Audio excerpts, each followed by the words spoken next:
Buenas noches, bienvenidos a Contraste y Controversia. Buenas noches, Vladimir. Buenas noches, Manuel Felipe. Buenas noches, señor Bautista. Bueno, una Vladimir, semana. ¿cómo estuvo su boda? Una Mía, semana. yo me casé hace 30 años, mi hijo que se casó. Una semana que podríamos, como dice una pregunta que se hace hoy el portal en el tapete, ¿a dónde vamos?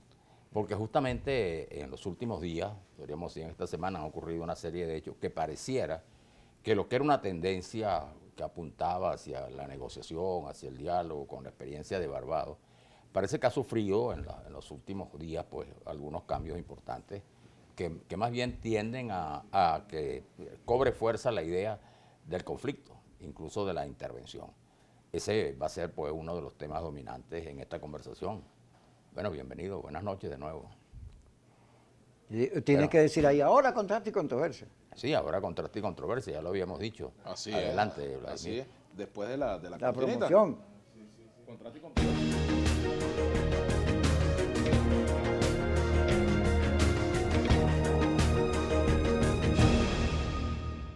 Bueno, fíjense que el profesor, el maestro Manuel Felipe Sierra, ha dicho algo que es interesante, ¿hacia dónde vamos?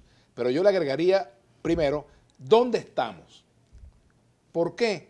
Porque no sabemos en ciencia cierta en qué momento de esa negociación estamos, cuánto ha avanzado, si se ha avanzado o no, y cuál es la perspectiva de que efectivamente volvamos a entrar en una ola de conflicto. Fíjate, por ejemplo, la aprobación del TIAR por parte de la Asamblea Nacional es un capítulo que efectivamente puede enrarecer el escenario. No, de hecho lo ha enrarecido. Y lo ha enrarecido, pero también puede enrarecer ese capítulo, bueno, las decisiones que el gobierno ha tomado, por la decisión del DCJ, que prácticamente coloca al margen nuevamente de la legalidad a los diputados que levantaron la mano por la reincorporación de Venezuela al TIAR.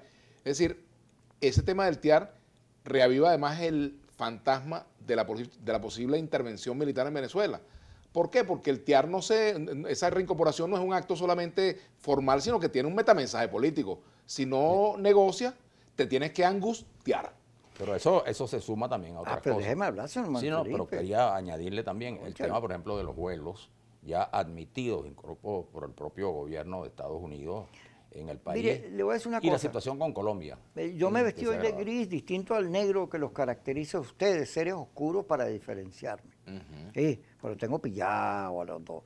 Señor Vladimir, señor Manuel Felipe, usted en el último programa, usted se perdió ahí, nos pasa para los grandes, me dijeron, se fue la luz. Ah, no, claro. Estaba perdido. Y el señor Vladimir se está casando, ¿entendí? no Yo me leí estaba por ahí. casando, que no, chico, estoy casado de 30 años. Pero Me yo estaba no sé, casando yo era mi leí, hijo, le cayeron a usted en las redes y yo decía, ¿pero qué es esto? Si Vladimir está casado. Pero además, esa gente que no vive vida propia y tiene que vivir, pero vamos a hablar de lo que venimos. Pero Kiko. bueno, está bien, pero acláreme que yo me Yo te pierdo. voy a aclarar Usted estaba nada. ahorita dijo, ¿quién soy? ¿Dónde voy? ¿Dónde estoy? Entonces son unas preguntas estamos? existenciales, Bueno, ¿verdad? son Manuel ¿hacia Felipe? preguntas dónde vamos? existenciales. ¿Dónde Ah, estamos y hacia dónde vamos? Mira, en el Yo te Foro de San pregunto, ¿dónde Pablo, estamos? por cierto, felicitaciones por sus 6 años.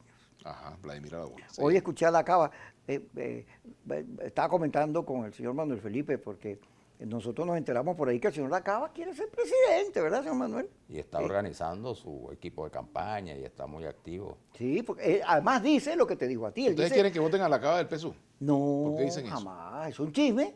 Chisme. Es un chisme, Como el pero- chisme que tú te hayas casado, yo no sé qué. Ajá, pues, o que tú te divorciaste. Mira, pero el chisme dice además que la cava se come, güey, que la cava dice, me ponen a Eso Guaidó y me lo como. Es que no es un chisme, eso lo dijo Vladimir ¡Lo dijo Araújo ahí! hoy. Lo dijo, pero se yo lo come a la parrilla con salsita. lo dijo en el programa. Cuando yo le pregunté en Carabobo, le pregunté, ¿quién convoca más en un acto? En Carabobo, ¿la cava o tú? Y entonces él dijo que se lo comía, etcétera, etcétera. Entonces, claro, cualquiera piensa en otras cosas. Los malpensados piensan que es que la cava quiere enfrentarse a Guaidó en unas presidenciales. Ahora, Pero se ha hablado mucho de eso, ¿no? Sí, Y mira. se sabe que es uno de los temas de discusión en el seno del oficialismo, del chavismo. Fíjate que yo te respeto, yo a Manuel Felipe le tengo cariño. Tú sabes que ahora lo llevo para todos lados, lo acompaño, porque él es como mi papá, y yo lo saco. Entonces, él se está enterando de todos los chismes, ¿verdad, Manuel Felipe? Bueno, más o menos, claro, en lo Ajá, posible. bueno, ya vamos a echar varios. Este cuento de la cava, que yo decía en el programa, que por cierto, Vladimir, yo me asusté mucho el programa pasado. No solo porque se fue la luz, sino que Mario vino preparadísimo. Claro. Una chuleta, una cosa. Bueno. y eso era... Es un gran periodista y un reportero con mucha Sí, experiencia. Pero tú sabes cómo son las cosas, el entrevistador. que se va de Villa pierde su silla. Yo estaba viendo la milla volado por Mario. Es que yo creo que siempre se han equivocado, han debido, siempre las veces que me han propuesto cosas a mí, se las han debido proponer a Mario, pero bueno, ¿qué culpa tengo yo? Tú sabes que Mario es muy bueno, buen periodista. Simón excelente. le dice a Joselo estaba pegado de un programa ya en Venevisión, se había ido de Radio Rochela, y Simón le dice a Joselo, mire, ven acá, pero era el hermano mayor, y si usted se me va, se me presenta en el canal, y usted dice que usted tiene un hermano que es mejor que yo, ¿ok? Y me busca trabajo, y así fue. Mira, volviendo, ahora sí, Manuel Felipe habla, ya dije lo que tenía que decir. No, entonces decía que hay varios elementos, ¿no? Aparte de la aprobación del TIAR, está también de estos vuelos, que como decíamos, admitidos por el gobierno de Estados Unidos, la situación con Colombia, las últimas declaraciones de funcionarios del gobierno, ¿no? Incluso de Duque, el propio Maduro, cuando le dio la bienvenida en caso de que hubieran venido a Santrix y a los guerrilleros sí, de la FARC. Es decir, hay nuevos elementos de tensión, ¿no? Que han cambiado un poco el rumbo de ese clima. Además, las presiones internacionales y las sanciones se han recrudecido, ¿no? Y entonces, bueno, ese es el escenario que tenemos en relación a lo que se veía como una posible rumbo hacia un acuerdo con estas conversaciones, que siguen, por cierto, esta semana, ¿no? Supuestamente. Que Sí. por cierto el gobierno de Noruega ha pedido discreción, ha pedido... Pero tú digamos, sabes que yo bajo creo perfil. que debe ser así.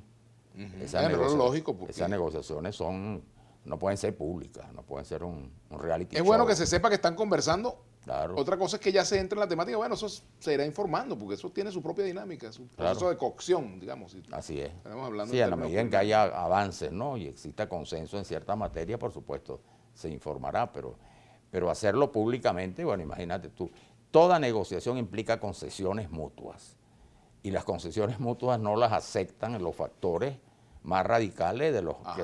Pero ¿cuál es el mensaje, Manuel Felipe? elementos Te en preguntaría discusión. yo, ¿cuál es el mensaje que envía la Asamblea Nacional cuando aprueba la reincorporación del TIAR en medio de un proceso de negociación? O sea, ¿qué mensaje está enviando? ¿Cómo se puede leer eso? ¿Y cómo se puede leer la respuesta que el propio gobierno da a través de, bueno, el Bueno, tú gobierno sabes, y lo el hemos TCJ, conversado. ¿no? Tú sabes que en las negociaciones siempre, y esa es una experiencia, ¿no? Que también cuando en algún momento se adoptan posiciones muy firmes, radicales, hasta provocadoras, ¿no? De los bandos, para facilitar el acuerdo final. Eso se aplica mucho en el caso de las negociaciones en conflictos militares, donde se ve pues que hay No se detienen ofensivas las operaciones militares. militares. No, al contrario, se incrementan. se acentúan incluso con el argumento militar de que se avanza para cuando haya el acuerdo, tú tengas una tomada de posiciones más importantes, ¿no? Entonces, eso es común en las negociaciones.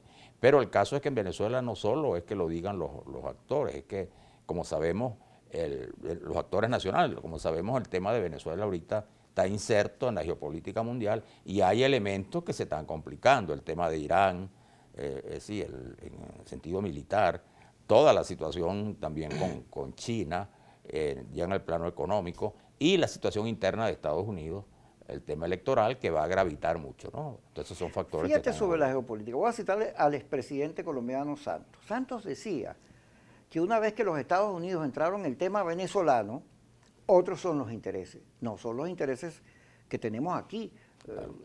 El conflicto de 20 años que tenemos, eso le agrega unas cosas. Comenzando por ahí, cuando la delegación venezolana va a Barbados, hay un cambio, hay un giro en la presentación, porque pensando tanto los noruegos como el gobierno que la delegación venezolana se iba a presentar más flexible, por el contrario, se presentó muy dura. Digo, sin Maduro, que se vaya Maduro, cese la usurpación, insistió en el planteamiento. Vino el periodo de consulta y de ahí en adelante apareció el avión, las declaraciones de estos señores americanos y una presión que se ve que forma parte de la estrategia de Trump en su campaña presidencial. El señor Trump, el comando de campaña evaluó que para ganar Florida es indispensable que la votación latina se vaya por él. Y si hay una negociación, es probable que más bien lo acusen, vendido, traidor, colaboracionista. Pero si en cambio la política es fuerte, él tiene opciones, porque bueno, los cubanos, los venezolanos, y esa política se expresa ahora en el campo, en el juego. Los americanos no están interesados en la negociación, a pesar de que por allí un amigo mío, diputado, me decía, no vale, sí, ellos creen. Pareciera que no. Yo creo que Pareciera- tiene el visto bueno de Estados Unidos, aunque no le apueste todo Sí, a claro. ese Yo ese creo que proceso. no. Yo creo que los americanos, por la campaña Fíjate. electoral, no les interesa la Pero es negociación. que también americana. en el caso de La los política se mide por americanos, resultados, y si el resultado es que en una negociación se hacen unas elecciones, por ejemplo, y hay un cambio político, Estados Unidos logra su objetivo. Mira, el único resultado que hay que ir para el corte. vamos al corte.